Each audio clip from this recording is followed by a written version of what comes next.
All right, welcome back to Burn the Ship. I'm your host, Ezra Brown. This is the podcast where we connect entrepreneurs and professionals to help you go all in on your business. We got a very special guest today. She's got definitely a wealth of knowledge in what she's doing, and she's definitely doing something that's going to help out our communities around the states. Without further ado, I'll let my guest introduce herself. Hi, my name is Dr. Katie Cleasby, and I'm the founder of Recspert.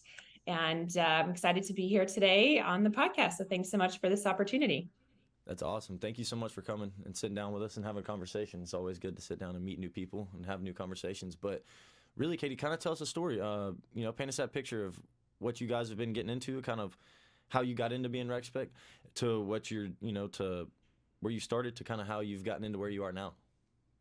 Sure, absolutely. So my background has always been in recreation. I started as a phys ed teacher, K through 12, and then moved on to the recreation and aquatics industry. And when I worked in Parks and Rec for about 10 plus years, I noticed how challenging it was that some of the software solutions were a little outdated and how difficult it was for parents to stand at the front desk with a paper brochure, asking sometimes a 16-year-old at the front desk answers to questions that they couldn't provide. And then, you're having to wait a couple of days for emails.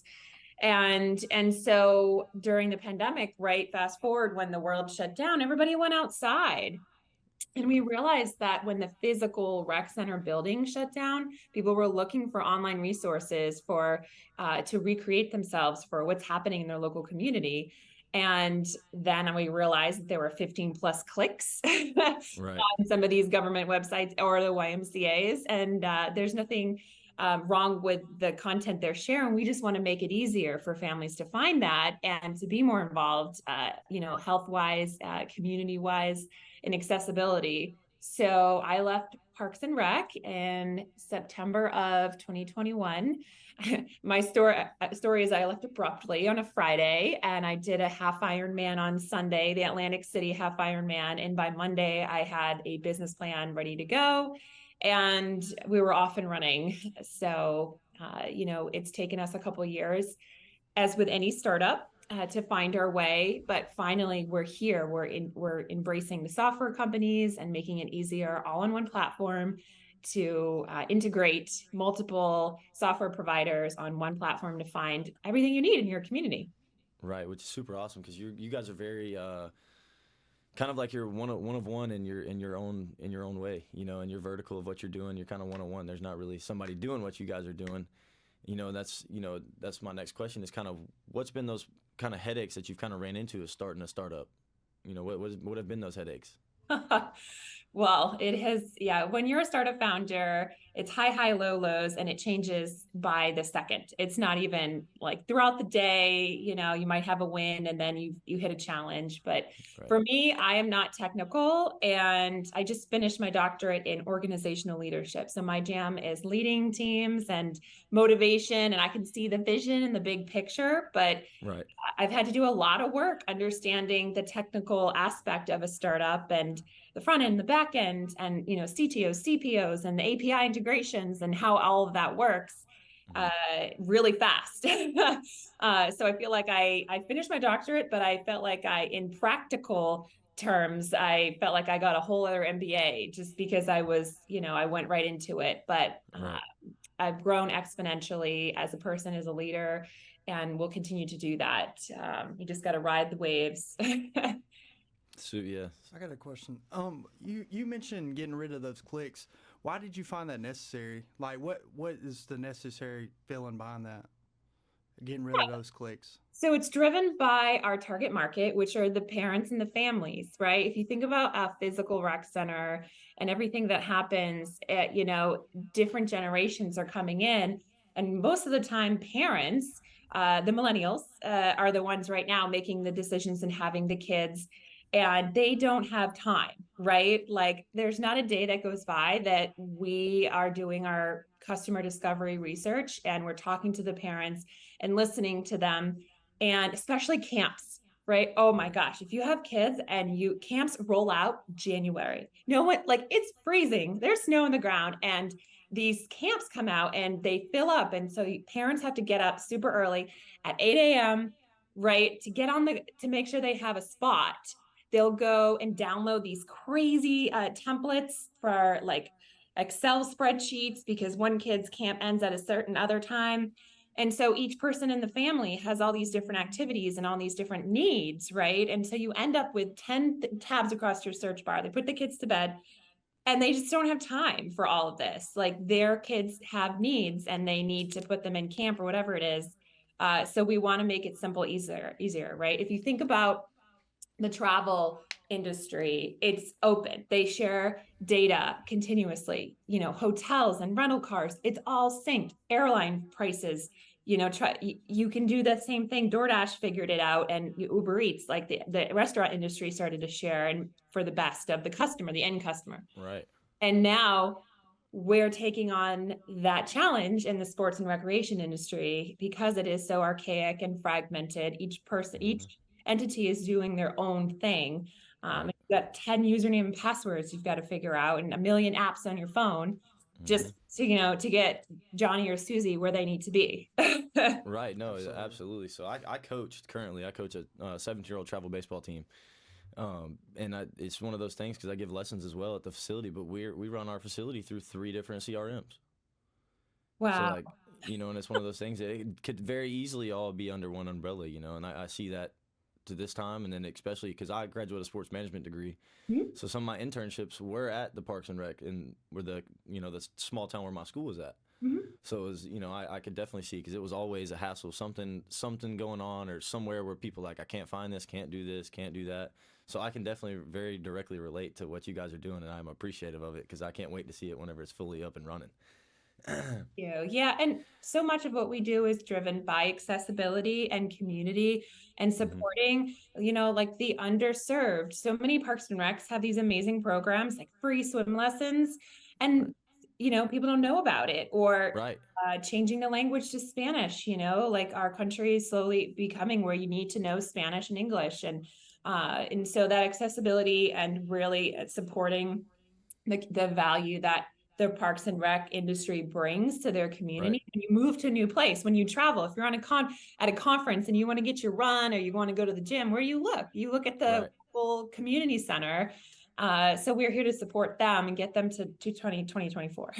Absolutely. And then Miss Katie, are you guys so you guys doing like helping them kind of with that marketing side as well, or we just kind of getting all the tools in one place, that way you don't have to go through 5 different tool bags to find the same one tool, and the socket that goes on that tool that was in tool bag 1, you don't want to find that socket that's in tool bag 5. Are you guys doing everything for them, like on that marketing side, kind of helping out promote things in that nature so everything can be more visible? Yeah, absolutely. Well, marketing is an important aspect of what we're doing, especially in our go-to-market strategy and our plan. And, we're a marketplace. So we're B2B2C. So not only do we have to market to the rec centers and have them understand that this is a value proposition for their customers. Right. And then once they're on board, then we need to make the families, we've already started doing obviously some awareness in the last year. And the families are, like you said, ready on their seats. Like, when is this available? I'm ready. I'm here because this is solving a real world problem for us. Right. And so, we won't be providing the marketing tools for the rec center, but we will be doing obviously our own version of that, because the value proposition is that the less stress, effortless, more efficient, saving time, all that.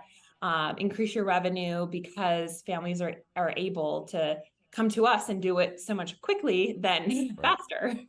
Right. No, I love that. Yeah. And especially you coming from from an athletic background, you're definitely determined and driven. That's kind of whenever you said it's the highest of the highs or lowest of the lows. It helps because you got that background to lean on, that you're tough and you'll make it through. The lowest of the lows, and God willing as well. But what was the one thing when you first started this up that you did really well? You said you're a good leader. I can tell you got an infectious personality. But what was that one thing you could lean on outside of leadership that whenever you first started this? Oh gosh, I think the one thing I've done well is to ask for help and to reach out for support. I have an amazing advisory board, and I live in Washington, D.C. area, Northern Virginia. And so the ecosystem there is growing and is getting stronger each year. and like different events like Connectpreneur. That's where I met Ines Lebo on our advisory board. And I've just, anything I don't know, I ask for help. And or if that person doesn't know, and building up my LinkedIn and who knows who, and just learning and really not, you can't give up, right? Like being a startup founder is not for the weak. It's hard, right? Like I said, I'm an Ironman athlete, and I make that comparison to an Ironman because it's for me, an Ironman takes anywhere, 14 to 15 hours. I'm at like the middle end of the pack, but it's a long day, right? Like, and you have the highs and you have the lows, and the moments where you're asking yourself, why am I doing this? I don't want to do this anymore. But you can't stop. You can't give up. And so much of what you do, I think, as a startup founder or anything that you do that's important, for me, every day, it drives back to my own personal values, which is, making sure that we arrive with integrity. We're, following through, commitment, and that we're honest and transparent. And like, I live by my own personal values. And so I kind of guide the business that way as well. That's awesome. That's, people got a good leader, whoever they're working for. But no, and then what? That's kind of segueing with them. What was that one thing that you kind of struggled with when you first started out? Because obviously, I know you're still in that growing phase. But what was that one thing when you first really started that you were like, God, I don't know if I'm ever going to get this right? Oh my gosh, it's always been the tech and finding the right people too. We had some bumps and bruises along the way, but that only made us stronger, and they were lessons that we learned. And as long as we don't make those mistakes a second time, there's value to that. But for me, it was getting the right people in the right place, right? Like, I bring in people. They always say hire slow, fire fast, and I thought they were the right people, and they weren't. And so I finally feel like we have a good team now in place, but it's taken some frogs to get to the prince. Absolutely. You got to slay some dragons to get to the princess, is what we say. Yeah, exactly. But yeah, the tech, I mean, and so much of what we've been, when doing my vision, right? Like when we first started, we started on like tech that doesn't scale, like WordPress, right? We were like, we have this idea, we're just going to start on WordPress. And we did. And we had some revenue. We started with individual coaches in just a little community in Loudoun County, Virginia. And then we started to pitch, and they were like, you've got to get off WordPress. That's not scalable. There's no IP there, right? Like, and so we took it down. We took, that hurts so much, right? We have all this like momentum. And then we took it down. I found a new CTO, and we coded it from the ground up. And that took a year. And then last January, we released what we thought was our first MVP. And went out to the rec directors, and they were like, talk to us when you've integrated with our POS system. Like, let us know when you're on RecTrack, RecSmart, the 100 other POS systems out there that they use. I'm like, okay, here we go. Right. So are you guys still looking for point of sale system to integrate to right now? Oh, we've got a couple of contracts that we're getting ready to sign, and we're at that point now. And yes, so we are doing the integration. It's very exciting. I'm not going to name names, but yes, we are at that point. So at this point, we're just the train's moving 80 miles per hour, and we're not stopping. So no, that is awesome, because we do a lot of, we're a merchant service company, but we do a lot of integrations into softwares as well. So I know a lot of that coding side, and kind of the API stuff. Whenever you're saying that, that's very familiar verbiage that I hear a good bit. But kind of, I guess, what the word I'm looking for? Oh God. So so in your point of sale systems that you're like y'all are connecting to, are they back in the payments side and everything that goes through on that side, or are they just being the point of sale that face of the franchise for it, kind of for your system? Yeah, well, for us, the goal has always been to have real-time updates, right? So if a YMCA is using a certain payment processor system, provider, we're taking in that data so that so if a family is looking to sign up for swim lessons and they want Tuesday, Thursdays at 6 o'clock, they can see in real time that there's 7 out of 10 people signed up, or the that class is closed out or maxed out. Two-way real-time data back and forth. So Right. yeah, I mean, there's a lot to work out still, and there's multiple payment systems out there that will have to do this. Yeah. That's awesome. Yeah, yeah, definitely. So you guys are going to try out a couple of them, see which one works best for you guys. Yeah, it's challenging. So when we went down this road, again, one of the things I said I think I've done well is ask for help. And so we have Refraction in Tyson's DC, which is a co-working space. And I asked for help and I said, who knows anybody who's done this before, this API payment integration? And I had a friend who said, oh, I know the founders of Menu Drive. They were like a pre-version of DoorDash. They were the first one. And they said, I do not envy you, Katie. And they said the biggest thing that you should prevent doing is having a different payment flow or contract for every single POS system you bring on. Because they said before they were acquired that they had 15 different contracts. 15, like some wanted, rev share, and some wanted, just data. And so we're already finding ourselves going down that road. But we'll figure it out. We always do. Absolutely. We're humans. We're trial and error. We got to figure it out on our own sometimes. Yeah. That's awesome. But no, and then the last thing, guys, the podcast name is Burn the Ship. Do you know where we got Burn the Ship? No, it's an interesting name. And that was a question I had for you. Yeah. So Central American conquistador Hernan Cortez lands in modern day Mexico. And he makes his men disassemble their ships and take off all their living things, food, living material, and puts it on the beach, and he burns the ships on the beaches. And that was his sign to his men that they were going to make it there. They were going to die trying.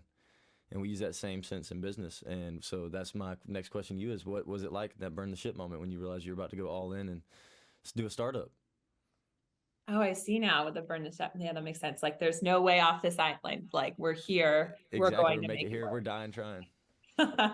Yeah, no, obviously it's my own funding and time and energy that I put into this. So if you go all the way back to 2021, 2020, I was a cancer, I had breast cancer, like March 15th, the world shut down. I learned I had breast cancer. It's kind of crazy. But 33 sessions of radiation, 26 sessions of chemo, and 3 surgeries later, I am excellent. I'm good. Strong woman. But my mother had passed away of leukemia, like halfway through the pandemic, halfway through my treatment, all of it. And so when she passed away, there was a little bit of inheritance there. And so that check came when I left Parks and Rec, like that Monday or Tuesday. And so I used that inheritance, invested it all into Recspert, and continue to we're bootstrapping it right now, right? Like, that's super hard. Like, you have to be creative, and you have to ask for help and kind of wheel and deal and what are the free versions of things. And we got a SBA loan, like the little by little, SBAs. We've used credit cards and made our this little engine that could, we'll go out for fundraising this fall. I'm starting to ramp up for that. But, I'm at, when you said burn the ship moment, like, we've already had that moment was last year, when I realized I had put almost 100K of like my own money in it. So I was like, we're not going back. Like, no, that's awesome. But I think it's a matter of, you can't, I know sometimes investors and in startup community says failure is not an option. Sometimes it's not a good phrase, because you can't just say, no matter what, this has to work, but you have to be able to listen and pivot and listen to those customers. Like, PayPal became PayPal because they made a pivot, because like BlackBerry's wanted some sort of payment back and forth, but then nobody used BlackBerry, so they were like, that's awesome. Yeah, I have those moments every day, the burn the ship moments of like, we can't go back because we have so much time, energy invested in this. But also, those values, it's so important that recreation is increasing as an industry. This isn't going away. Mental health is so important. And we're here to stay. That's awesome. That's awesome. Katie, do you want to tell the people where to find you guys? Yeah, Recspert.com, our recreation experts, Recspert, and you can happy to send a message out to me on LinkedIn if you have a question. My email is katie@recspert.com. Yeah, so That's awesome. Well, Katie, thank you so much for joining us. It's been a pleasure, and burn the ship. awesome. Thank you so much for this opportunity today.